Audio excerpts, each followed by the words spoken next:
Bonjour et bienvenue sur cet épisode de Cultura où on cherche à connaître pour mieux aimer. Aujourd'hui, on se retrouve juste avec Seb pour un format un peu particulier. On a envie, dans un setting un peu informel, de parler de la vision, de ce qui nous anime, de pourquoi en fait on a ce slogan qu'on répète tout le temps, connaître pour mieux aimer. Donc attendez-vous à une conversation peut-être un peu différente que ce que vous avez l'habitude d'entendre, où on va, sans forcément s'être très préparé, juste discuter de la jeunesse de ce podcast, discuter de pourquoi en fait ce podcast, et puis où on en est, les fruits, et puis aussi peut-être les perspectives d'avenir. Et puis voilà, on verra où ça nous mène. Salut Seb. Ciao. Comment tu vas? Trop content, ouais ça va bien, ça va bien. Je suis trop content qu'on fasse enfin cet épisode et qu'on puisse approfondir un peu. En tout cas, j'espère vraiment que les gens comprendront un peu mieux ce qu'on essaie de faire et voilà. Ouais. C'est vrai que ça fait un moment qu'on en parle, où on se dit qu'en fait il faudrait peut-être un peu expliquer plus notre vision, bien ce qui nous habite et nous anime. Ouais. Et puis moi je suis hyper contente d'être là avec toi aujourd'hui. Ça fait beaucoup d'épisodes qu'on enregistre avec des invités où on aborde des thèmes, mais de prendre vraiment le temps de parler de pourquoi on fait ce qu'on fait.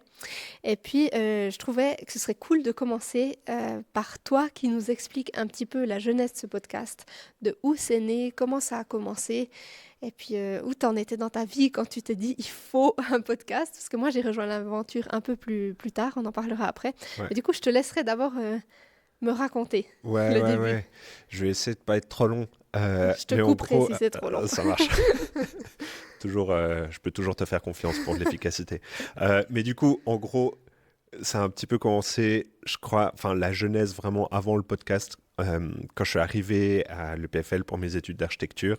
Et en fait, la section d'architecture à l'EPFL, c'est un peu les Sciences Po, quelque part, de l'EPFL. Ils sont conscients de plein de choses. Il y a plein d'enjeux autour des questions de société, de politique, d'économie, etc.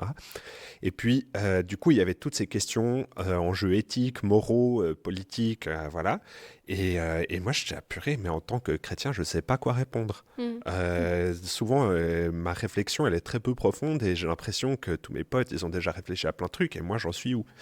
Et en tant que croyant, je voulais retrouver ces réponses dans ma tradition évangélique. Et franchement, j'avais de la peine à trouver. Et j'ai commencé à creuser un peu, puis j'ai commencé à mieux comprendre l'anglais, donc je me suis plus tourné vers des trucs anglophones. Et là, j'ai vraiment découvert plein de richesses. Donc ça, je pense, ça a contribué, mais quelque part, le moteur, j'ai l'impression un peu de base, c'était la frustration. Mais je sais pas à quoi répondre, je me sens bête, je sais pas où regarder, quelles ressources, etc. Mais plus par rapport vraiment à toi, ton ressenti, ton envie de cultiver ou d'apprendre des choses, ou plus par rapport aux discussions que tu avais avec les personnes autour de toi, ou peut-être dans le contexte des études. Ouais, en fait, je crois que ça venait vraiment des conversations Ouais. avec mes potes. C'était pas juste une idée abstraite, ça serait intéressant d'y réfléchir. C'était genre, en fait, les questions environnementales, toi, t'en penses quoi, Seb? Tu te sentais un peu Puis, inadéquat, en fait. ouais, c'est ça. Ouais. Et l'architecture est hyper responsable de plein de questions écologiques, si je prends cet exemple-là. Et je dis, ok, je peux répondre d'un point de vue technique, mais d'un point de vue éthique, de la morale derrière qui anime ces réflexions, je m'appuie sur quoi? Je sais pas. Ouais. Du coup, il y avait ça. Ouais. Et ensuite, grâce à Yves Boulundoué, qu'on a déjà eu dans ce podcast, on a pas mal discuté de tous ces enjeux-là. Et pour moi, c'était vraiment un super vis-à-vis à ce moment-là. Et j'étais, mais... Donc là, on parle de 2020-2021. C'est un peu début Covid. Ouais, je pense, ouais. Mhm. Même ça a commencé un petit peu avant, Ok. et puis ensuite un peu après aussi. Et du coup, lui m'a dit, mais vas-y, on met un micro, puis on enregistre nos conversations. Idée du siècle, personne n'a fait Voilà. ça avant vous. Non, je me sentais vraiment très, très, très innovant d'avoir l'idée d'un podcast. Il y avait le graphique qui faisait un post de ça, genre, quoi, t'as 30 ans et toujours pas ton podcast? Fail. Fail. Non, mais voilà. Et du coup, voilà, l'idée hyper originale de commencer un podcast. Non, mais voilà, c'était un peu ça. C'était un peu comme ça que ça a commencé. Et puis ensuite, voilà, ça faisait un petit peu trop à Yves, donc on a continué. Ouais, parce que d'abord, c'était juste vous deux. Il n'y avait pas Oui, c'est vrai. les invités qui venaient. C'était Ouais. juste vous deux qui aviez des conversations sur des sujets que vous choisissiez au préalable. Ouais, c'est ça. Il y avait vraiment juste nous deux. Et ensuite... Mais c'était aussi assez large, les sujets. Ouais, Genre la musique. vraiment. Ah, c'était super naïf. Je suis retombé encore sur un de ces épisodes et j'ai purée. Il y a eu du chemin entre-temps. Et il y en aura encore à parcourir. Mais oui, c'était vraiment hyper large. Genre, le féminisme, c'était vraiment le titre d'un épisode. Genre, on allait boucler ça en 20 minutes. Ouais. Mais vous l'avez fait, hein. Donc voilà. Mais ouais. Puis maintenant... Et puis ensuite, ça lui faisait un peu trop. Du coup, j'ai commencé à inviter des gens de manière irrégulière. Et puis là, je fais raccourci, saut dans le temps. Moment difficile, un peu de frustration. Je sais comment est-ce que je continue cette histoire. Ensuite, Ruben a fini sa thèse. Je lui ai dit, mec, il faut qu'on continue Cultura ensemble. Il était le lendemain de la fin de sa thèse. Exactement. Donc, il a présenté sa thèse, je ne sais plus, un mardi soir. À 20h, il avait fini. Puis le lendemain matin, à 8h, je lui ai dit, on fait Cultura ensemble. Ça, c'est un peu ton style. Ouais. Je suis vraiment patient. Ouais, c'est vraiment, je pense, la vertu qui te définit. Ouais, vraiment. Donc, voilà. Et puis voilà. Donc, Ruben. Et ensuite, Edwin. Qui est notre producteur, qu'on ne voit pas beaucoup à la caméra, mais qui est encore bien impliqué dans le projet aujourd'hui. À fond, et qui aborde, qui est tellement riche et qui aborde...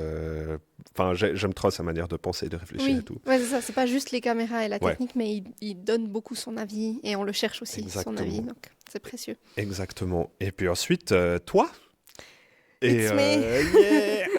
Non, mais vraiment, en fait, en discutant avec plusieurs personnes ces derniers temps, ils étaient mais en fait, tu connaissais pas Maud avant de faire le podcast? Non, c'est vrai, ouais. Non, on se connaissait pas avant et on a appris à se connaître pour faire ça ensemble. Ouais, c'est ça. Mais rapidement, pour la petite histoire, j'étais en Angleterre, là-bas, quelqu'un m'a dit ton podcast, faudrait en parler à ces gens de Fribourg. Et je suis tiens, je veux bien aller à Fribourg. Et puis ensuite, eux m'ont renvoyé vers toi. Et puis toi, tu voulais aussi faire un podcast. Toi, tu voulais faire quoi en fait de base? Mais je crois que ça tombait aussi dans une période de ma vie où je me sentais comme il manquait un petit peu le côté, j'ai besoin d'avoir un peu une voix pour ma génération. Moi, j'étais j'avais fini mon bachelor de théologie que j'ai fait en Australie. Je suis revenue, j'ai commencé le master en théologie à Fribourg. Et puis à l'époque, j'étais rédactrice en chef du magazine Christianisme aujourd'hui, donc plutôt dans le journalisme chrétien, écrire pas mal d'articles. Puis le format podcast, vraiment, il me titillait, juste parce qu'il y a le côté déjà beaucoup plus proche de ce que consomme la plus jeune génération. Et puis la pression aussi du besoin d'un format long. Et je crois que c'est un peu ça que je voulais faire, mais je ne voulais pas non plus le faire seul en électron libre. Donc, je m'étais un peu approchée de ces gens à Fribourg. Et puis, il y avait possibilité que quelque chose se fasse, mais sans que ce soit non plus super, super concret. Et de mon côté, évidemment, moi, j'avais beaucoup prié pour ça. Puis, j'attendais un peu de voir ce qui allait s'ouvrir sans non plus... Enfin, moi, je suis un peu plus patiente. C'est vrai. C'est prendre plus les devants que ça. Ouais. Et puis... pour moi, ça s'est hyper bien goupillé, en fait. C'est venu à une bonne période. Je me rappelle, en fait, que tu m'avais écrit un mail, mais plus... Enfin... Genre 1 an avant ou 2 ans avant. Ouais, c'est ça. Pourquoi tu m'as jamais répondu? Ta tête me revenait pas. Ignorer le mail. Ouais, okay. Je sais pas, en vrai. À l'époque, je voyais pas vraiment de collaboration possible. Puis finalement, tant mieux, parce qu'il n'y aurait pas eu vraiment de débouché, je pense. Peut-être oui, mais... Et puis, finalement, on s'est retrouvés sur une terrasse à Fribourg, où on s'est rencontrés pour la première fois. Ouais. Et puis, on a parlé de nos passions communes. Entre-temps, moi, j'avais un peu fait mes devoirs, écouté quelques épisodes. J'avais écouté déjà 1 ou 2, vraiment juste par intérêt personnel, avant que je sache que j'allais te rencontrer. Puis après, avec la perspective de la rencontre, j'en ai écouté quelques-uns. Puis vraiment, ça correspondait... Enfin, la ligne correspondait à ce que j'aurais aimé faire. Et moi, vraiment, je ne me voyais pas juste faire un podcast de plus alors qu'il existe déjà des choses, surtout en Suisse romande. J'avais un peu le côté de se dire, on va pas se battre pour l'audience. Autant faire ensemble. Ouais. Et l'unité entre les différents médias et formats, elle me tient vraiment à cœur. Donc, ouais, à fond. Ça s'est fait comme ça, quoi. Ouais. Je crois que ça a bien accroché. Est-ce que c'était ta première impression? Ah non, moi je me rappelle je me rappelle de ces discussions. Je crois que ça a pris un petit peu de temps après de un peu comprendre sur quel pied on partait. Ouais. Finalement, pour moi qui pendant quelques années ai gardé ça un peu dans mon coin, c'était comment est-ce que j'intègre les personnes là-dedans. Ouais. Mais après, tu as super bien rejoint et puis tu as su apporter ta couleur aussi. Et puis Mais sur ce point-là, toi, tu as fait un vrai effort de... C'était pas ton bébé, quoi. En fait, il y avait le côté... En fait, je veux le partager. Comment... Tu as inclus aussi Ruben. Enfin, tu laisses Edwin parler. Et puis après, moi, tu as toujours été très, très... Enfin, tu laissais ton projet facilement accessible. Et je crois que ça a beaucoup contribué à Ouais. ce que c'est aujourd'hui. Donc, Ouais. Bah merci, c'est cool. Mais je pense que je me suis aussi rendu compte que tout seul, j'arriverais vraiment pas très loin. Et du ouais. coup, fallait faire ça en équipe, quoi. Mm, Mais, mais là, on parle un peu de l'historique, mais ouais. l'idée de cet épisode, de cette discussion de maintenant, c'est pas forcément qu'on parle purement de l'histoire, mais Ouais. vraiment de notre vision. Ouais. Tu veux commencer? Ouais. Bah, écoute, t'as un peu touché en disant que c'est un peu né d'une frustration. Ouais. Puis je pense que ça me rejoint là où, en fait, j'avais une sorte de constat de, de quelque chose où les gens, ils se nourrissaient, ou on se nourrit, en fait, je m'inclus totalement dedans, hein. Beaucoup de choses avec lesquelles je suis déjà d'accord. Mhm. Et puis, ben, c'est boosté aussi par les réseaux sociaux, on parle de polarisation, enfin, on jette tous ces grands mots. Mais en vrai, oui, il y a quelque chose où, en fait, je vais écouter des choses avec lesquelles je suis déjà d'accord. Et puis, finalement, on se sépare un peu les uns des autres. Et puis, on a de plus en plus de peine à entendre des avis peut-être différents ou juste amenés différemment. C'est clair.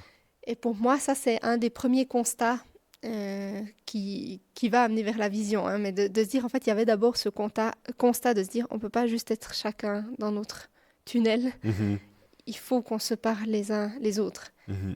Et puis, qu'on apprenne à se connaître. À fond. À Et fond, à fond. et je sais que ça a résonné aussi chez toi. Ouais, ouais. Ouais, non, clairement, bah, le constat, enfin, on cite à un moment de notre manifeste théologique qu'on peut retrouver sur notre site d'ailleurs. Merci Ruben qui a écrit ce manifeste. Ouais, c'est vrai. À un moment, il y a une citation dans ce manifeste où c'est la polémique a remplacé la discussion. Mhm.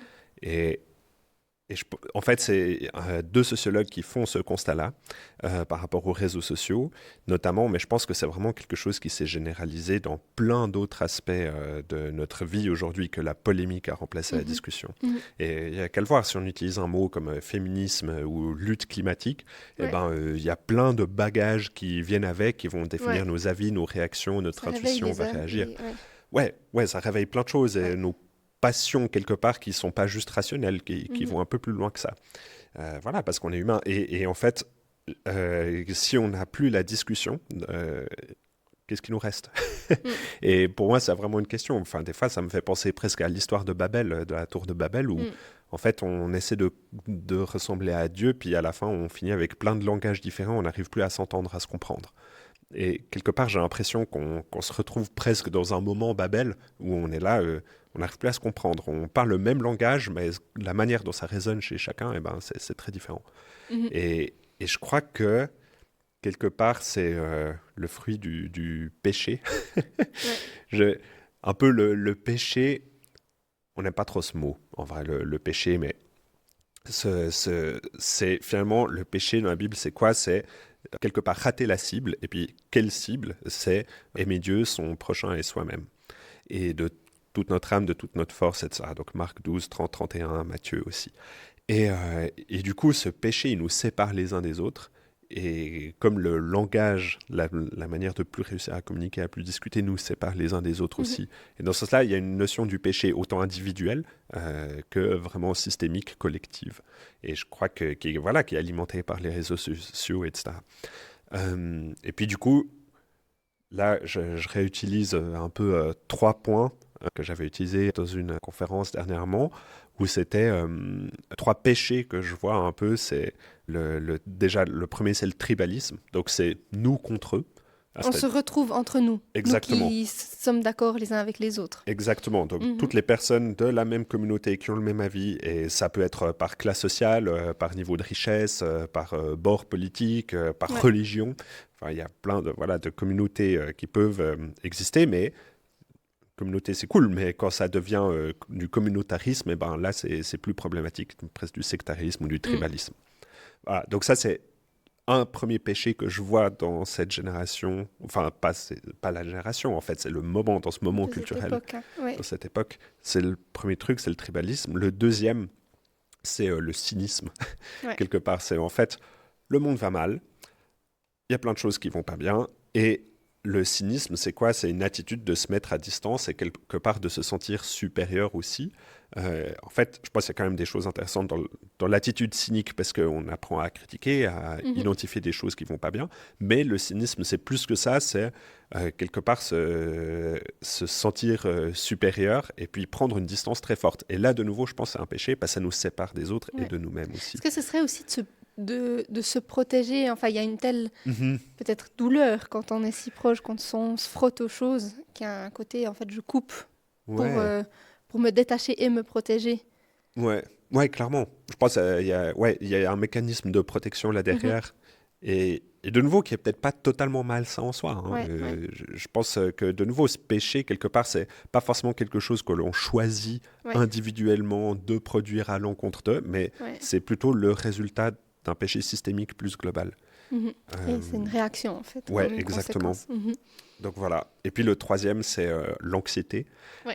Donc là, ça fait toujours bizarre quand on dit l'anxiété, c'est un péché. Genre, ça me rend encore plus anxieux. Ne me dis pas ça.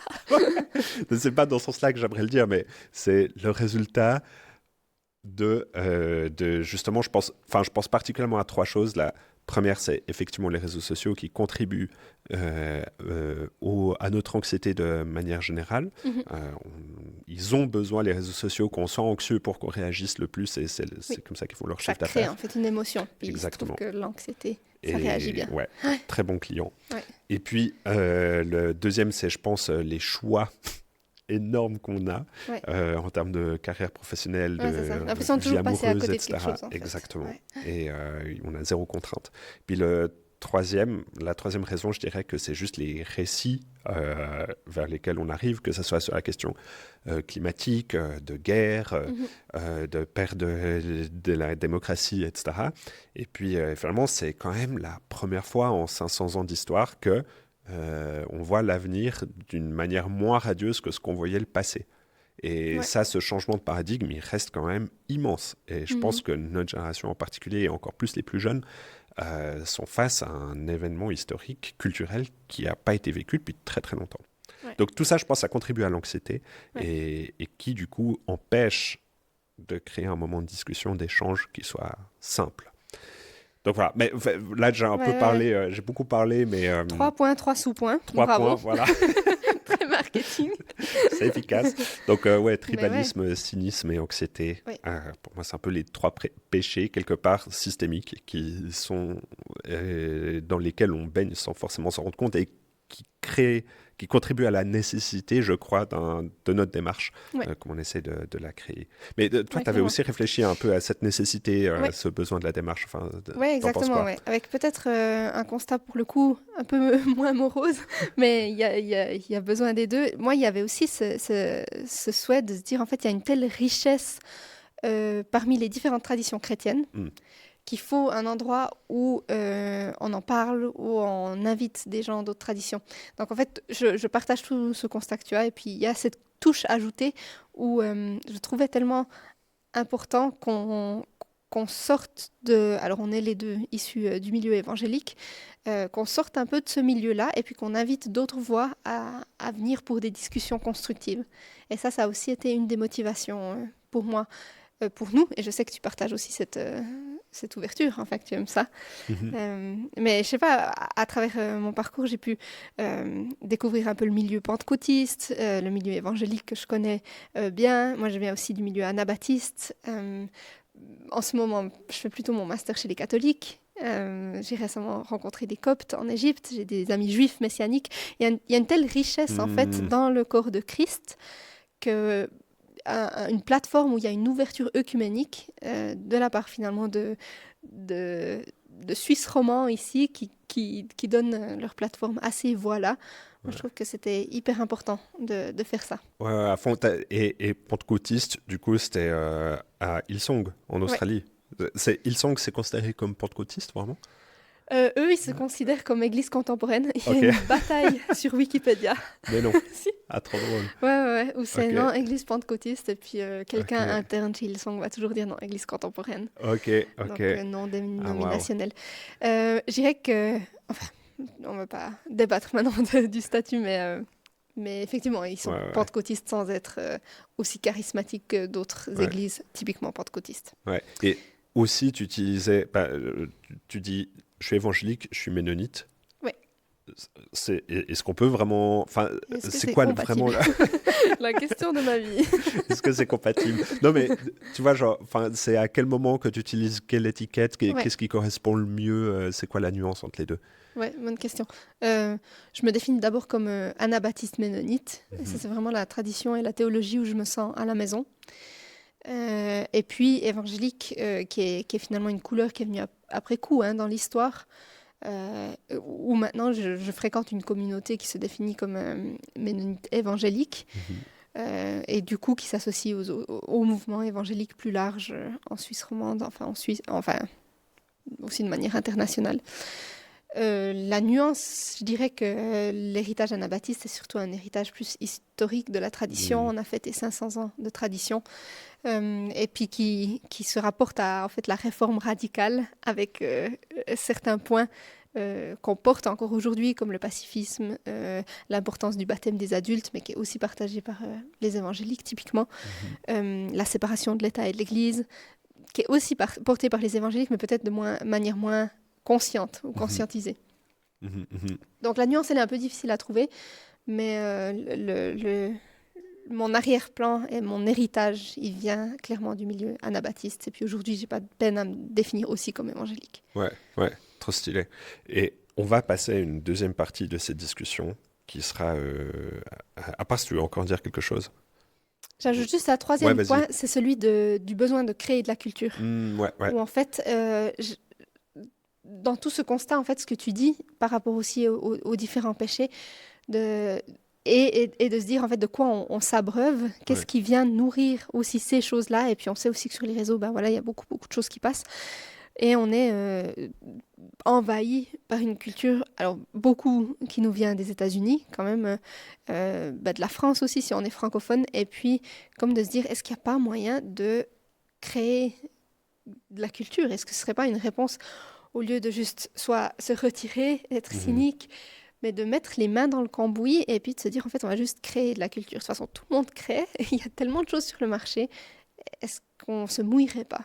Et puis, je pense que ce constat, en fait la transition vers finalement pourquoi ce podcast. Je me permets d'interrompre cet épisode pour te demander ton soutien. Si le podcast Cultura où on cherche à connaître pour mieux aimer existe, c'est parce qu'il y a des personnes qui ont décidé de nous soutenir par des dons financiers.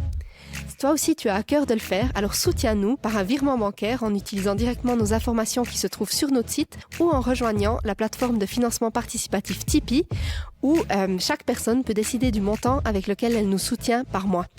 C'est une plateforme où on partage du contenu exclusif également, donc c'est tout bonus. Allez, on retourne à l'épisode. Donc on va passer à une deuxième partie, on va plus parler de la réponse, mais avant, petit intermède, j'ai une question pour toi. Oui. Dans ta tradition ménonite, pourquoi est-ce que tu es un peu critique et pourquoi est-ce que tu es reconnaissante, tu dis c'est une richesse? Donc un aspect où tu es un peu critique à ta tradition et l'autre où tu es là, ah vraiment je suis trop content d'en faire partie parce que... Merci pour la question. Tu m'as donné l'occasion juste d'y réfléchir avant cet épisode. Donc, je dirais l'aspect un peu critique. On a tout un historique de persécution. Les anabaptistes ont vraiment été persécutés au moment de la Réforme. C'était une partie vraiment sombre de notre histoire qui, je dirais, a généré pas mal de victimisation au fil des siècles, en fait. Et qui, parfois... se retrouve un peu. J'ai pas vraiment d'exemple concret, mais il y a peut-être dans notre tradition ménonite anabaptiste une sorte du retrait où on a justement un peu peur de se mouiller ou d'oser dire, ou on est plus dans les coulisses, on est plus dans l'hospitalité, dans l'accueil, dans la communauté, et peut-être moins vraiment un peu au front des discussions ou des débats ou même aussi impliqués en société, dans la culture, parce que la persécution a aussi fait que même de manière vraiment géographique, on a dû se retirer dans les montagnes. Donc c'est relativement récent qu'on redescend dans les villages et tout ça. C'est peut-être la critique que j'ai de se dire, en fait, il faut qu'on sorte et qu'on conscientise. Qu'on descende de nos montagnes. Qu'on descende de nos montagnes, ouais. Qu'on rejoigne la vallée et puis qu'on qu'on se dise, en fait, on a une richesse à apporter, et puis on a aussi à apprendre des autres chrétiens, de ce qui se vit, et puis des personnes qui nous entourent. Ce qui me mène finalement vers la richesse, c'est que les anabaptistes mennonites ont une histoire forte quand même, avec des valeurs qui les ont poussés vers la réforme radicale, de se dire, mais en fait, il y a des choses pour nous, c'est tellement... Enfin, l'Évangile nous le demande de manière si claire, on ne peut pas ne pas aller au bout. Bon, le baptême des adultes était une de ces choses-là. La séparation de l'Église et de l'État, c'était très important à l'époque, en fait, parce que tout passait par l'État. Puis eux, les radicaux de la première heure, c'est comme ça qu'on les appelle, pour eux, c'était impossible, en fait. On ne pouvait plus être au lit comme ça avec l'État. En fait, il y avait un petit peu une question qui allait si loin que ça. Et puis la question du pacifisme, qui aujourd'hui, finalement, revient pas mal sur le devant de la scène. Hein, parce enfin, les questions de violence, de conflit, de non-violence ou de non-puissance, enfin, c'est toutes des questions qui viennent nous toucher dans notre propre usage de la violence. Et ces valeurs-là, en fait, ça m'aide à Puis je cite ces trois, mais évidemment, il y en a aussi d'autres. Le refus du serment, il y a... Puis la grande valeur de la communauté, de faire la théologie en communauté. Mais ce sont toutes des valeurs où, en fait, quand on replonge dedans, on voit qu'il y a une pertinence aujourd'hui. Et puis aussi, et là peut-être c'est un côté plus pentecôtiste, mais il y avait une vraie ferveur pour le Saint-Esprit chez les radicaux de la première heure. Et ça, j'aspire à le revoir aussi chez les Ménonites. Trop stylé. On vient de parler du constat et de toutes ces choses qui nous font nous dire que finalement, en fait, il y avait besoin de ce podcast et de cette vision-là. Mais c'est quoi la réponse?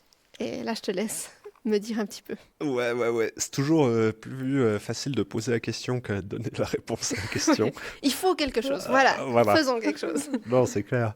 Non, plusieurs choses. Pour reprendre un peu les trois trucs que j'avais pris avant, donc communautarisme ou tribalisme, et puis cynisme et anxiété, j'ai l'impression que avec le Saint-Esprit, on peut, qui nous enseigne, qui a une présence, etc., je le vois vraiment comme ça, comme décrit dans Romains 8, etc., Galates 5, etc., de l'Esprit qui amène, qui enseigne, qui nourrit, etc. Et du coup, pour ça, je vois le tribalisme, potentiellement, son inverse, ça serait la communauté. Vraiment, ce truc où on se nourrit les uns les autres, où on se sert les uns les autres, où on s'écoute les uns les autres, etc. Et la notion de communauté a une place prépondérante dans tous les écrits bibliques. Et c'est vraiment, ça peut être une bénédiction, tout comme presque une malédiction quelque part où on s'enferme. Donc, je crois... Là, il y a un défi à se retrouver dans la communauté et quelque part, j'espère qu'on contribue à ça avec le podcast, d'une communauté large, voilà, en ligne, etc., mais qui arrive à s'entendre et à s'écouter. Donc, tu aimerais qu'à terme, en fait, les gens qui écoutent s'identifient, mais aussi commentent, entrent en contact. Comment tu vois la communauté? Enfin, c'est un podcast quand même, tu vois, c'est nous ici devant les caméras. Ouais, c'est vrai. Honnêtement, pour l'instant, c'est un peu difficile de sentir ça.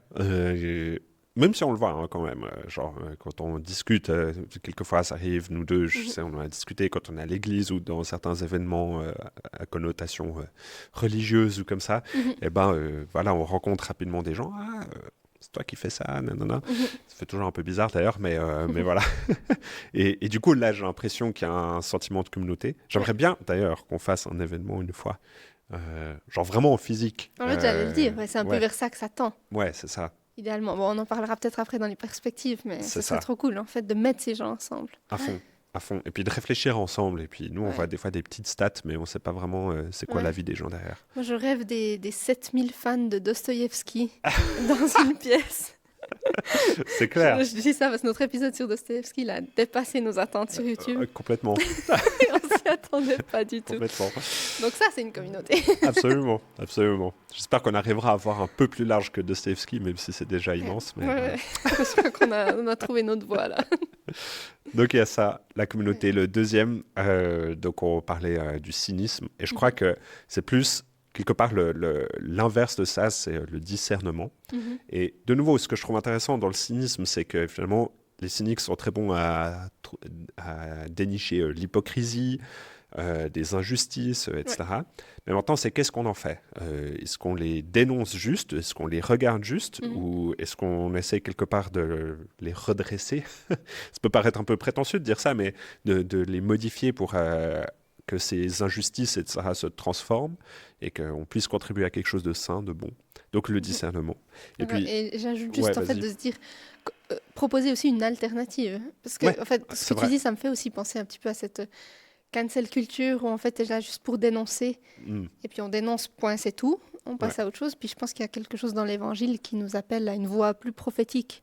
ouais, De dire non, il y a une alternative, il y a restauration possible, ou il y a en tout cas un autre chemin, une autre prise de parole aussi possible autour de ces thématiques. On n'est pas là juste pour pointer du doigt, dénoncer, ouais, détruire. c'est vrai. Mais il y a cette attitude constructive en fait qui nous tient beaucoup beaucoup à cœur. C'est clair, c'est clair. Ouais, non, effectivement, tu as raison de Mhm, souligner ça. Puis la troisième chose, c'était l'anxiété. mhm. Et du coup, ben, l'inverse, c'est la paix. Alors, peut-être Ouais. dit comme ça peut paraître un peu plat, mais quand on parle de shalom dans le Nouveau Testament, ou même l'Ancien, Mhm. Shalom, plutôt ouais, l'ancien. Ouais. pardon, Mhm. plutôt l'Ancien, et ben, en fait, c'est pas juste l'absence de guerre, Ouais. mais c'est vraiment cette idée de quelque chose de complet, Ouais. d'entier. En anglais, on a wholeness. On n'a pas vraiment ce mot en français, je crois, mais complétude, Ouais. Ouais. quelque chose comme ça. Ouais. Et en fait, ce que je trouve beau, c'est-à-dire qu'on contribue à construire vraiment quelque chose Ouais. de shalom. Et je pense que notre monde a besoin de ce genre de paix. Ouais. À Où, la fois le côté où on construit, on contribue, puis il y a aussi une ouais, sorte de tellement. Ouais, lâcher prise. En fait, il y a ce mot clairement. en allemand, Gelassenheit, Hmm, qui correspondrait peut-être à ce côté à la fois plein, rond, complet, ouais, mais pas complètement passif ouais, non ouais. plus. Ouais, non, clairement, clairement. Ouais, non, mais c'est vrai, c'est ça. En tout cas, il y a ces 3 points. Et Mhm. puis maintenant, il y a aussi notre vision, donc qui est nourrir, cultiver, témoigner. Mais toi, tu as réfléchi à ces verbes-là. Tu Ouais, c'est vrai. arrives à reprendre un peu Ouais. ces points de notre vision. Donc nourrir la réflexion, témoigner de l'évangile et cultiver une attitude constructive. C'est ça c'est un peu nos trois slogans. Donc on a connaître pour mieux aimer, mais après quand on creuse, c'est ces Mhm. trois choses qui nous tiennent particulièrement à cœur. Puis c'est vrai que pour moi, les verbes, et quand j'ai rejoint le projet aussi, cette vision, elle était déjà quand même Oui, établie. Donc moi, j'ai rejoint, j'ai dit mon amen à tout ça, puis vraiment encore aujourd'hui pleinement. Et puis ces verbes, alors le premier que je dirais, celui de cultiver une attitude constructive. Moi, j'aime beaucoup le verbe cultiver parce qu'il me fait penser vraiment au mandat premier de Dieu envers ses créatures. Il y a cette parole de Dieu qui est vraiment une des premières paroles à l'être humain de tu gardes et tu cultives ton jardin. Euh, et cultiver, je l'entends, je le comprends dans le sens de tu en tires le meilleur fruit. hmm, C'est-à-dire tu y travailles, tu... Enfin, ça te demande quand même un effort. Et puis nous, on veut cultiver une attitude constructive et on le réalise, hein, que ça nous demande un effort. ah ouais, ouais, de Enfin, ouf. et puis à chaque fois, à la fin de chaque épisode, on se dit, ah Ouais, ben comment ça te permet de connaître pour mieux aimer. À chaque fois, on est là, comment ça me... ouais, ça fout le Ben, vertige à chaque fois, ben oui, parce vraiment. que je dois me mouiller. Et puis on le dit, hein, c'est pas juste, on n'est pas critique sur le côté, c'est notre vie. Enfin, c'est nos vies aussi, hein, ce qu'on partage. Donc le fait de cultiver, je veux en tirer le meilleur fruit. Et puis le meilleur fruit, pour moi, cette attitude constructive, elle est hyper importante. Puis ensuite, le fait de témoigner de l'évangile, de nous rendre en fait finalement témoins. Hmm. Et c'est marrant, c'est un peu enfin une blague entre nous de est-ce qu'on fait du témoignage ou pas. La première fois qu'on s'est rencontrés sur cette terrasse à Fribourg, moi j'ai dit comme feedback qu'il faudrait un peu plus de témoignages, pas que. Ouais. Et puis, Puis moi, j'ai dit no way. no way, she's out. Puis finalement, peut-être on trouve un peu notre équilibre. On n'a Et pas on fait. en a eu depuis. On en a eu depuis, Un j'allais petit peu. dire, pas Ouais. tout le temps, et c'est pas le but. Ouais. Mais on est ouvert à en avoir un peu plus quand ça Mhm. nous semble pertinent. Enfin, on sent aussi qu'en fait, le côté incarné, il est super important d'entendre la vie des gens. Mhm. Et témoigner de l'évangile, en fait, l'aspect de témoignage, ben, nous-mêmes, on est témoins de quelque chose qui nous a transformés, en fait. Et Ouais. puis, l'amour de Jésus, l'évangile, notre, notre amour pour Dieu, pour sa parole, fait de nous des témoins et c'est ça qui nous donne envie de faire ce podcast. À fond, à fond. Et puis le dernier, c'était nourrir la réflexion. Et je crois que ça rejoint ce que je disais juste au début de créer de la culture. Pour nourrir, en fait, il y a besoin de nourriture et puis on ne la crée pas de nulle part. Et on n'a pas envie juste de transvaser quelque chose de déjà existant, mais de se dire, cultiver, on est des jardiniers, il faut qu'on fasse quelque chose, mais autant créer de la nourriture, en fait. Et créer quelque chose qui est digeste, qui est bon à manger pour les gens. Tout un programme. Et ça demande de se mouiller, de se tromper. Et franchement, on en a déjà fait des trucs après en réécoutant, je suis là, j'aurais dit différemment, ou il nous manque cet angle-là. Ou des fois on est là, des fois on est aussi là, on n'a peut-être pas osé assez se mouiller. Clairement, aussi. Et ça, des fois, c'est aussi un petit peu un regret, mais bon, on a le temps, on va faire ça pour la suite. On trouve nos marques aussi, petit à petit. Ouais, c'est ça. Mais là, à t'entendre expliquer ces 3 points, des fois, je suis là. C'est pas un peu trop. C'est idéaliste. C'est idéaliste, évidemment, mais oui. Évidemment, mais on reprend ça à ces trucs aussi. De manière plus subjective, un peu par rapport à mon vécu, j'étais aussi là nourrir la réflexion. Ça me paraît important aussi parce que dans ma tradition évangélique, en tout cas, c'était un peu mais le Saint-Esprit nous enseigne. Et puis ensuite, à partir de là, c'est bon, quoi. Tu peux prendre plein de décisions, tu peux avoir ton avis sur plein de choses. Et en fait, si on réfléchit, je crois, un peu plus loin que ça, ça suffit pas. En fait, pas que le Saint-Esprit suffise pas, je suis vraiment pas en train de dire ça, mais en fait, le Saint-Esprit s'exprime de plein de manières différentes que juste par une révélation individuelle, par une pensée ou un rêve ou comme ça. Enfin, justement, tu l'as dit, dans l'œcuménisme, dans la tradition catholique, copte, plein d'autres dénominations chrétiennes, je suis là, purée, il y a tellement de choses intéressantes, et pourquoi j'en ai jamais entendu parler?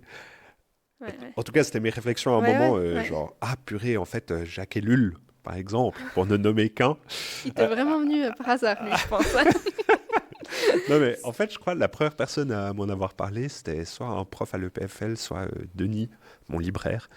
Voilà, qui est catho en plus. Denis. Denis Ramles, tu nous écoutes. Non, mais où j'étais là, mais en fait, il y a quelqu'un qui a réfléchi déjà à la question de la propagande, des injustices sociales, etc., qui a théorisé vachement là-dessus. En fait, d'une certaine manière, je pense que le Saint-Esprit lui parle aussi et peut amener des révélations à nos réflexions aujourd'hui. Donc, de nourrir la réflexion, en tout cas. Comment moi, je peux bénéficier de ça, en fait. Ouais, c'est ça. Et puis, du coup, après, de témoigner de l'Évangile aussi. Enfin, quelque part... je crois, ce qu'on croit, des fois, ça peut paraître un peu radical de se dire Dieu aime le monde, il a donné son Fils qui est vraiment ressuscité des morts et pour témoigner de son amour et réconcilier l'humanité avec Dieu et puis ensuite de faire des nations des disciples et puis de le faire avec charité, etc. Ça me paraît le centre du témoignage de l'Évangile. Mais ensuite, la manière dont on l'exprime, il y a plein de manières différentes de le faire. Mais du coup, ça me paraît essentiel. Enfin bref, je m'étale un petit peu sur les 3 points que tu as dit et qui font partie de notre vision. Et on a besoin de ça. J'espère que ce projet arrive à contribuer à ça. Une petite pierre à l'édifice, c'est ça, on prétend pas... À part le féminisme, qui est réglé, les autres questions, on prétend pas... Absolument. Mais en vrai, avec maintenant un peu ces derniers temps, on a abordé beaucoup de sujets et c'est vrai qu'on était assez variés aussi. Et puis cette vision, c'est comme un peu notre fil rouge à chaque fois. Et je me permets une question. Est-ce qu'à ton avis, il y aurait un sujet qui est vraiment important à tes yeux et peut-être un peu sous-estimé et qui mériterait carrément une série? Une série d'épisodes. Purée. En vrai, il y en a plein qui me viennent en tête.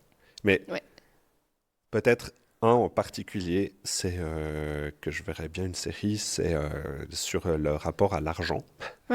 Je pense que c'est quelque chose qui est sous-estimé. Et dans la foi et dans le chemin de foi de manière générale. Enfin, dans Matthieu 6, dans le Sermon sur la montagne, quand Jésus compare la force de Mammon sur le cœur de l'homme comme étant égale à celle de Dieu. On ne peut pas servir deux maîtres, c'est soit l'homme, soit l'argent, sous-entendu Mammon, qui était une divinité araméenne, enfin bref. Je me dis, attends, là, il y a quelque chose de sérieux. Genre, ils comparent l'argent à Dieu, quoi. Ouais. Sur la force qui est exercée sur le cœur de l'homme. Donc là, je pense qu'il y a vraiment quelque chose. Et surtout aussi la fréquence, à quel point on en parle dans la Ouais, Bible. ouais, à J'entends fond, souvent dire, en fait, il faut parler beaucoup de ce dont la Bible parle beaucoup. clairement. Puis là, Ouais, l'argent, c'est énorme. c'est un quart Les des richesses, là, enseignements ouais. de Jésus. Je Dans le crois Nouveau le Testament, c'est mot beaucoup. Mhm. argent apparaît beaucoup plus de fois que le mot amour. Enfin, Ouais. il y a plein de choses comme ça. Donc ouais, ça je crois c'est vraiment important Mhm. parce qu'en fait c'est des micro-décisions qu'on fait tous les jours. On en Ouais. parlait tout à l'heure déjà Mhm. avec Edwin. On Euh, s'est révélé nos économies. ah voilà, confession. Non mais où effectivement on était mais t'as combien de côté, etc. Ouais. Puis en fait ça drive tellement nos décisions. Ouais. C'est un truc de malade. Mhm. Et de nos décisions à l'échelle individuelle, mais aussi collective, de nos pays, etc. Enfin, quand on parle que c'est le nerf de la guerre, Mm. c'est vrai. En fait, l'argent est vraiment important. Et je crois que quelque part, c'est un peu un tabou, d'autant plus en Ouais. Suisse. Ouais, Et peut-être. Ouais. bref, j'aimerais beaucoup qu'on fasse un peu une série là-dessus. Ouais. Et donc ça, c'est une chose. Et puis, évidemment aussi, des questions autour de la sexualité, de l'homosexualité, des questions trans. Ça sera quelque chose que j'aimerais qu'on aborde un peu plus. Mais justement, pour ne pas être dans la polémique, je trouve que c'est difficile. Et qu'on arrive à avoir une discussion vraiment constructive par rapport à ça. Mhm. Je pense qu'il y a de nouveau plein de choses qui sont vraiment intéressantes dans le milieu anglo-saxon. Je recommanderais particulièrement Theology in the Row, qui aborde pas mal ces questions-là. Du coup, pour entrer vers une troisième partie, donc un peu la suite, ça serait quoi, toi, tes rêves pour la suite du podcast, les ambitions, les défis pour la suite? Franchement, on a parlé avant d'événements, de mettre ensemble la communauté. Ça, c'est Mhm, clair que ça prenne cette tournure-là, ça correspondrait vraiment à ce que je vois pour la suite du podcast, c'est-à-dire vraiment des rencontres. Pas juste nous dans notre studio qui refaisons le monde, mais vraiment se mettre à la rencontre des personnes qui écoutent le contenu et qui ont sûrement des avis vraiment intéressants aussi sur la question et des mhm, critiques. Et en fait, c'est ce qu'on veut, on veut susciter la conversation. Donc, il faut aller à la rencontre des gens prêts à converser. C'est un peu ça que j'imagine. Euh, Après, en termes d'audience, je veux juste que ça atteigne les bonnes personnes. C'est un peu ça que je me dis. Euh, les personnes qui sont en recherche sur certains thèmes, peut-être déçues de l'Église, mhm, peut-être déçues des chrétiens. Pas qu'on va pas les décevoir, je pense loin de là, mais qu'il y a un endroit possible où on peut parler de ces choses et mhm, puis garder un amour pour l'Évangile, pour Dieu, continuer à témoigner de l'Évangile et puis un amour pour l'Église quand mhm, même, un ancrage dans une Église locale. Donc c'est clair que ces personnes-là me tiennent aussi à cœur et puis que j'espère que on puisse, je sais pas, bâtir des ponts, créer des mhm, ponts mhm, mhm. un peu à long terme et puis avoir des invités de plus en plus intéressants qui nous parlent de choses de plus en plus pertinentes aussi. Je À suis fond. hyper reconnaissante pour les invités qui ont accepté de venir nous parler jusqu'ici Ouais, ouais, et je me réjouis aussi de ceux qui sont planifiés. ouais, à fond. Aujourd'hui, on enregistre 3. Ah ouais, ouais, ouais, là Enfin, c'est le premier. 2, ça c'est le premier, ouais, Ouais. 2 encore.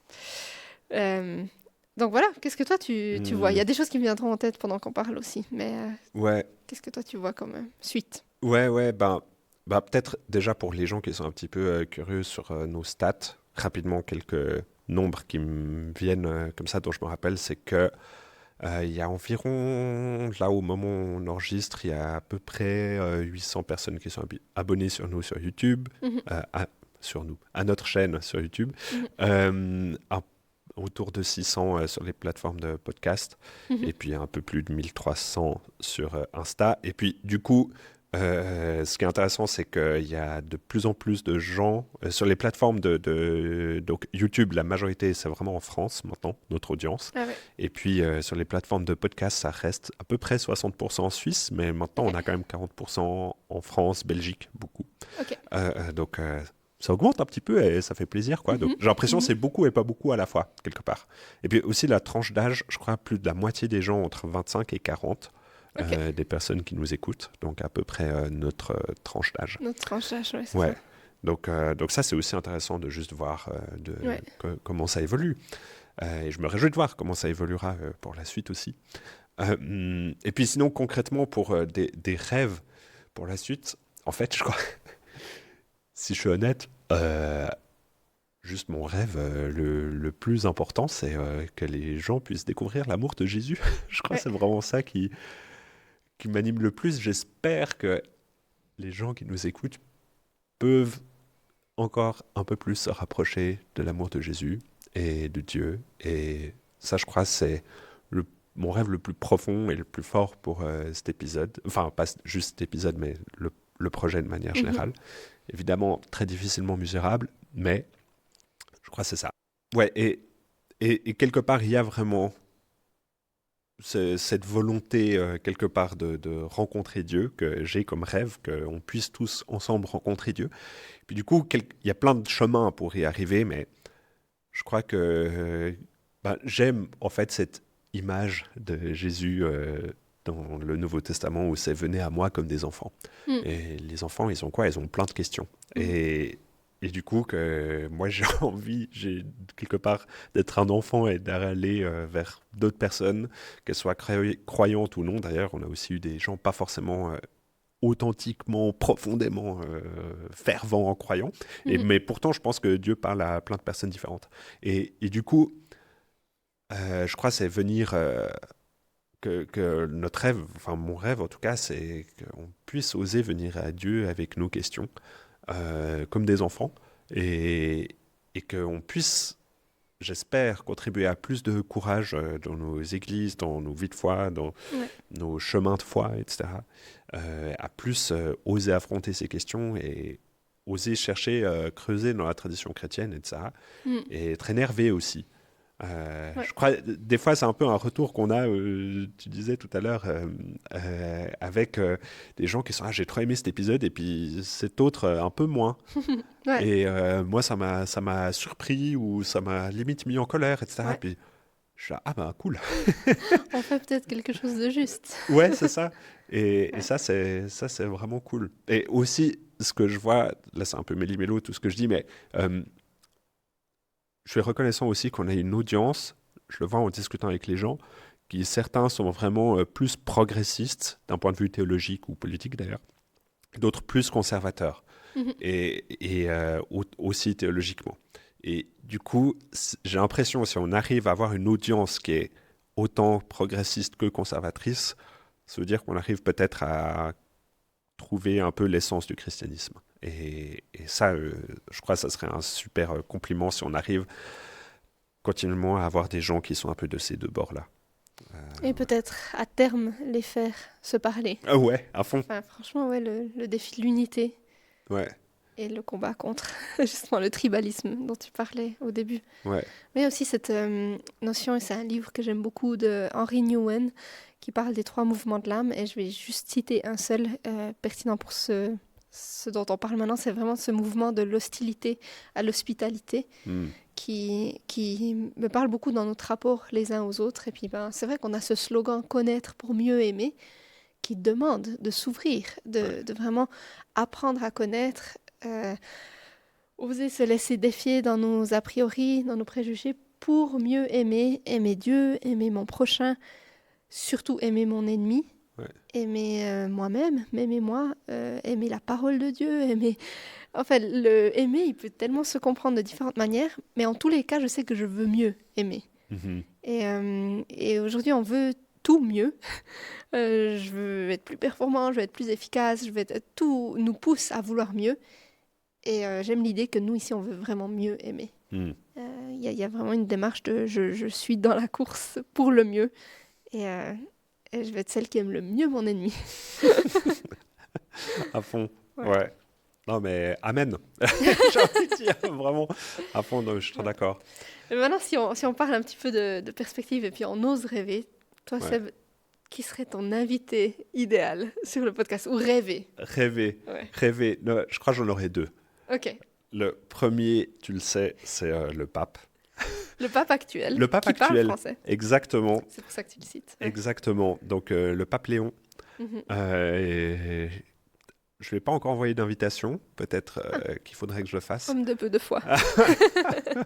Non, mais vraiment, je crois, j'ai bien envie de lui poser plein de questions, Ouais. un peu sur sa position, comment c'est, d'être une figure publique autant importante, etc.